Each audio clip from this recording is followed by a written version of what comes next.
Hello and welcome everyone to AARP Wyoming's 2026 Video Voter Guide Series.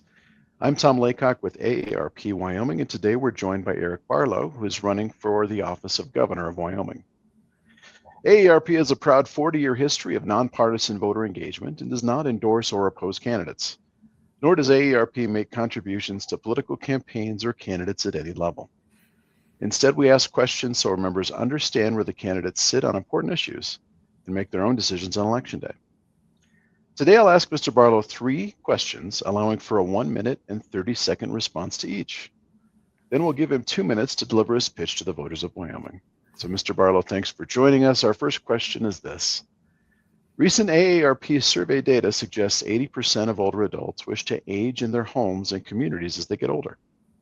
If elected, what would you do to ensure older Wyoming residents can stay in their homes and communities as long as they can? Sure. Well, thanks very much for this time, Tom, and to all your AARP folks. Hello. I've been in the legislature for 14 years, and it's always been a priority to ensure that our elders in our communities age with dignity in the place where they choose to. And most often that's their homes. So to do that, you have to have supports, and sometimes it's caregivers, it's the local senior centers, and then healthcare, home healthcare. So all of those things, there's a role for the state government in conjunction with local government and locals and local providers to do that in a meaningful way. And we know about the community choices waiver, which is something the state of Wyoming participates with the federal government on. And there's more things we can do and should be doing to support this important time in folks' lives where independence and dignity are so important. So I'll continue to do what we've been doing. I think there's more that can be done, certainly to support caregivers, family caregivers, and the services that come out of a community that make it meaningful for our elders and those who have done so much in our communities to continue to have the quality of life that they choose. So thanks, Tom. Thank you. Our second question for today, AARP Wyoming's 2023 Vital Voices survey and our 2025 member survey show that our members are seeking candidates who will help protect them from fraud and scams. In more recent years, we've seen scammers evolve to using crypto ATMs and deed fraud to separate Wyomingites from their cash. How would you work to protect older adults from fraud and scams? Sure, thanks, Tom. So as you know, we've actually had the Vulnerable Adult Task Force. I think we went for 2 years, and we passed some legislation that helps protect our elders. And then this last year, one of my colleagues, Ken Clouston, advanced a bill on the crypto kiosk issue, which folks were being, quite honestly, scammed on. So we brought in an envelope, if you will, of regulation so that we can hold those companies that provide that accountable.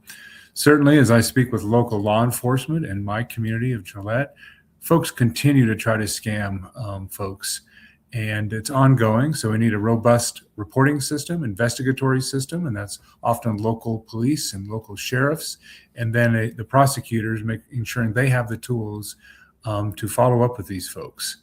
And sometimes that relies on going to federal agencies because these folks are outside of state lines, outside of Wyoming.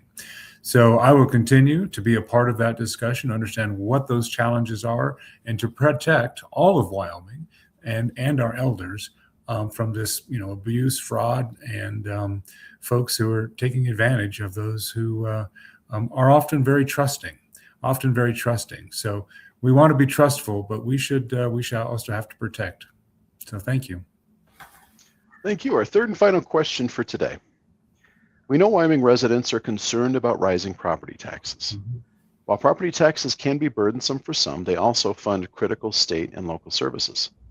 These services include local transportation, home-delivered meals, and home health services that keep older adults aging in place. If elected, how would you balance the need for relief with ensuring critical services are in place? Sure. Thanks, Tom. This is something that's top of mind for so many communities about how do they take care of the local services that they are obligated or feel compelled to provide for their citizens. And Property taxes is one of the ways they pay for those. Now, property taxes pays for our K-12 education, our schools. It pays for our local government, cities, towns, and counties, which often support senior centers. And it pays for special districts, which are healthcare districts, which are EMS districts, which are senior services districts. So we have to find that right balance where people don't lose or are at risk, financial risk of losing their home because of property taxes, but they also have the supports they need, financial supports and community supports to live out meaningful lives in their homes. So there's more work to be done. The legislature has done some targeted relief, particularly for long-term homeowners over 65 years of age, et cetera. But this next wave on November ballot, folks get to vote on 50% for every residential home that somebody lives in Wyoming, their primary residence. That'll have a disproportionate effect to some communities. So I suggest folks think very cautiously about what that means to your community and the services that are in your community, including those who support our seniors and our children, et cetera. So thank you for that, Tom. Well, thank you for taking the time to answer our 3 questions. We very much appreciate it. Now let's close today by offering you 2 minutes to explain why you're the best person to lead the state of Wyoming. Sure, thanks, Tom. So I'm a Wyoming ranch kid, 4th generation. So that means 3 generations sacrificed and did the work so that I would have an opportunity. My role for my family and as a policymaker is to do the work that gives the next generations the opportunities they want in Wyoming. That is the goal of my candidacy. That means we have to have a limited government that knows its place and is respectful and delivers services in a meaningful way and protects your freedoms. We have to have an economy that works for the future of Wyoming. And we are so blessed with natural resources and opportunities. We can do that together. And then, of course, communities that thrive, communities that certainly lift up and support our elders, but also give young families the opportunities with healthcare, education, and all those meaningful things that they need, the quality of life that they need to choose to make Wyoming their home, to build their businesses, raise their families, et cetera.